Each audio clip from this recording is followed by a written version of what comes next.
This is how it starts for us to maintain our independence. In a video that was shadow banned by YouTube a year ago, let's talk about being carbon neutral, about the new green energy. I mean, this is starting to come up again. Here we go, right?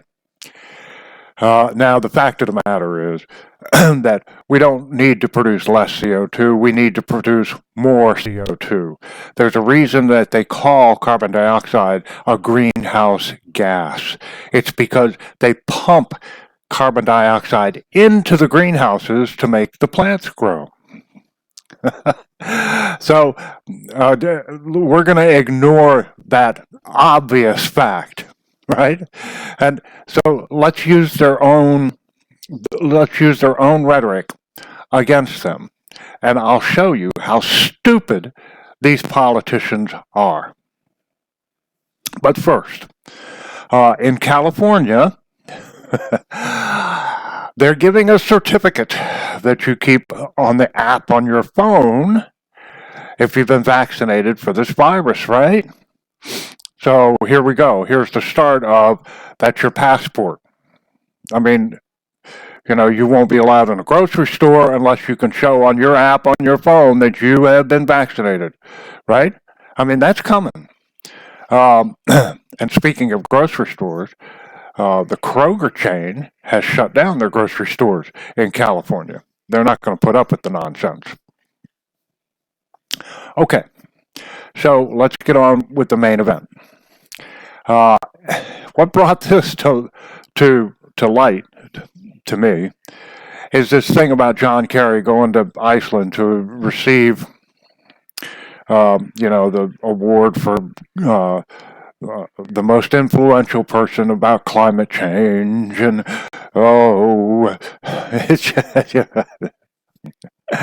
do you think? He walked to Iceland? You think he took a commercial flight? Oh, heck no. No, not John Kerry. He took his private jet. His family, he married money. His family, the Heinz dynasty, Heinz 57 ketchup. Yeah. So, anyway, he took it. And, he, in that private jet, according to the jet log,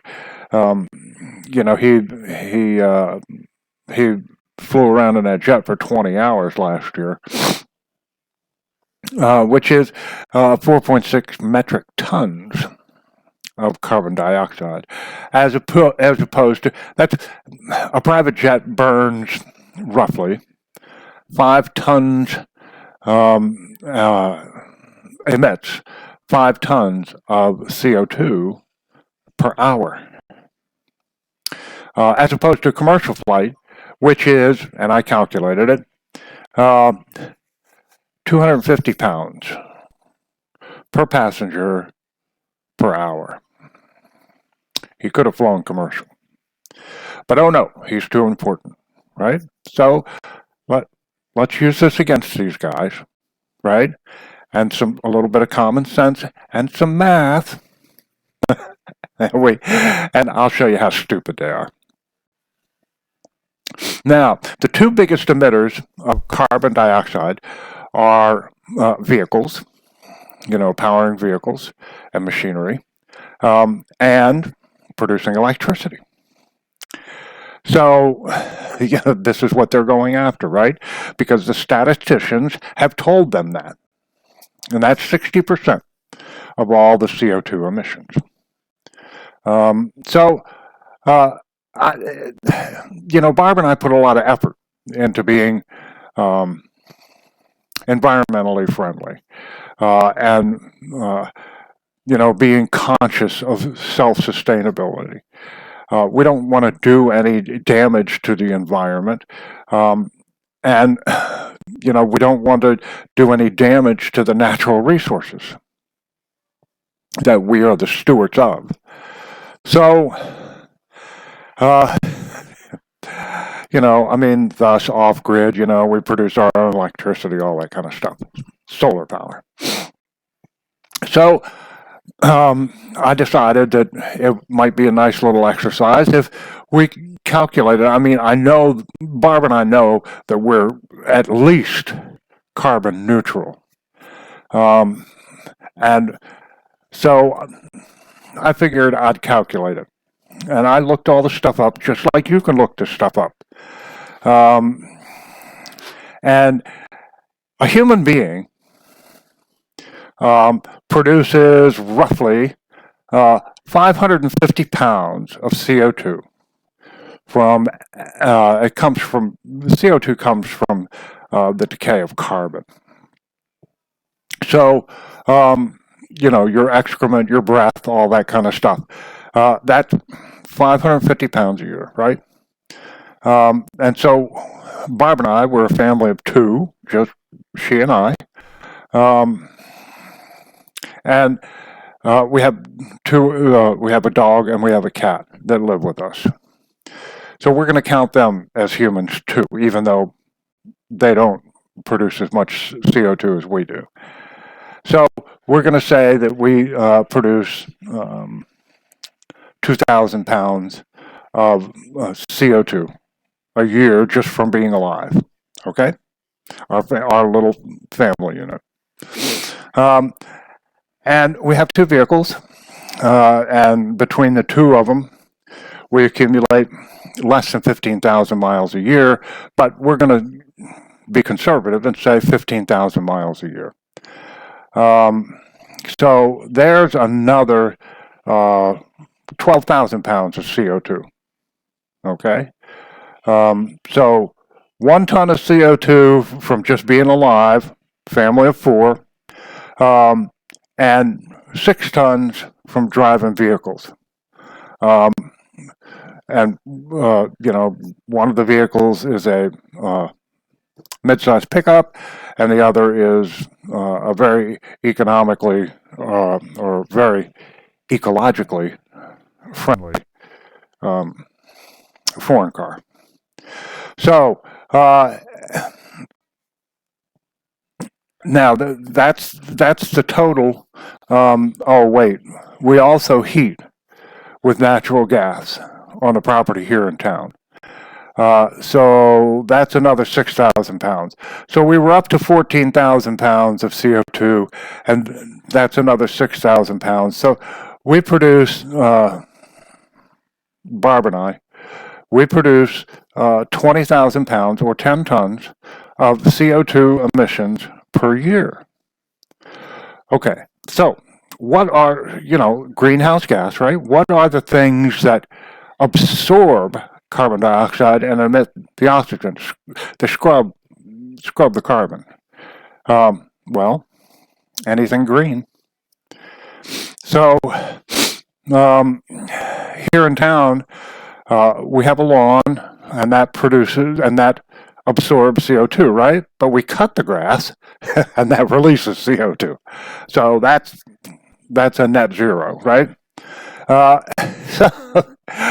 But the homestead is sitting in the middle of the forest.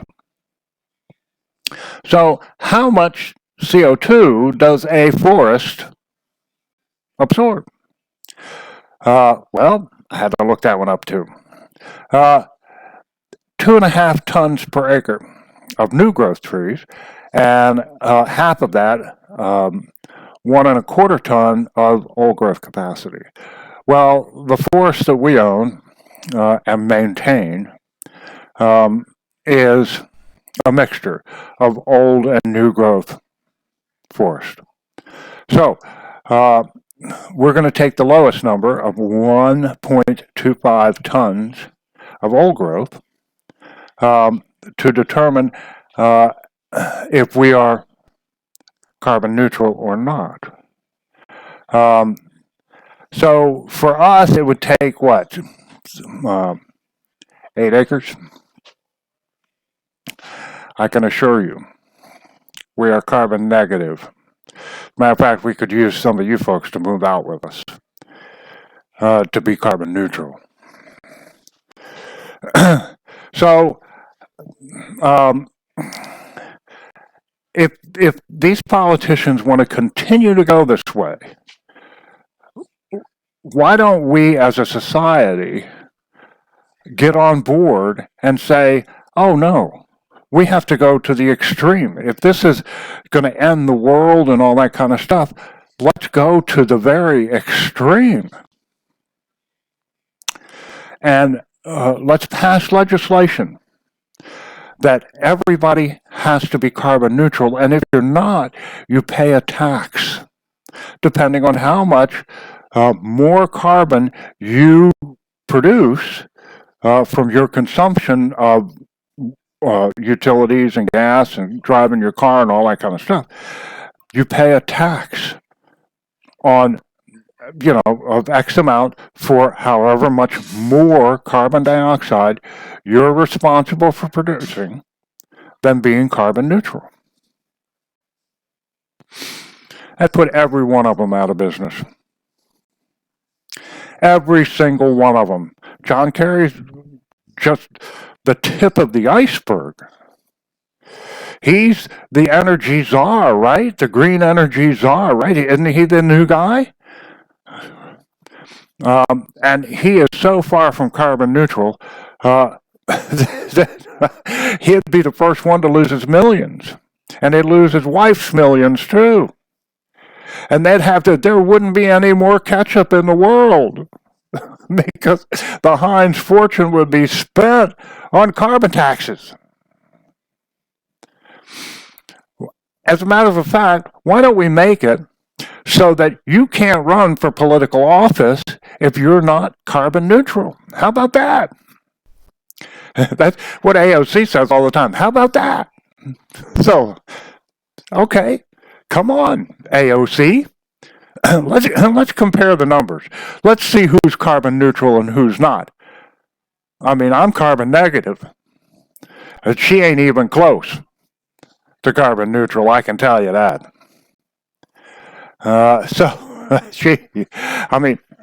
She's not doing anything to eliminate the carbon that she produces. Not a thing. As a matter of fact, her production of carbon dioxide increases over time as her salary increases and as her power in Congress increases, because she burns more electricity, because she takes up more square footage as far as residence is concerned, which means that she burns more carbon-based fuel, right? I don't see any solar panels on the Capitol building. And who was it? Jimmy Carter, Reagan, somebody put solar panels on the White House, but the next administration took them down. I can't remember how it went. But anyway, so yeah, right. This is, yeah. I mean, if they want to go this way, let's go. That's what I say. Let's go. Let's do it. Let's see who's carbon neutral and who's not. And if you are not, you better keep your mouth shut. That's all I can tell you. So that's all I got for today. So until next time, toodaloo.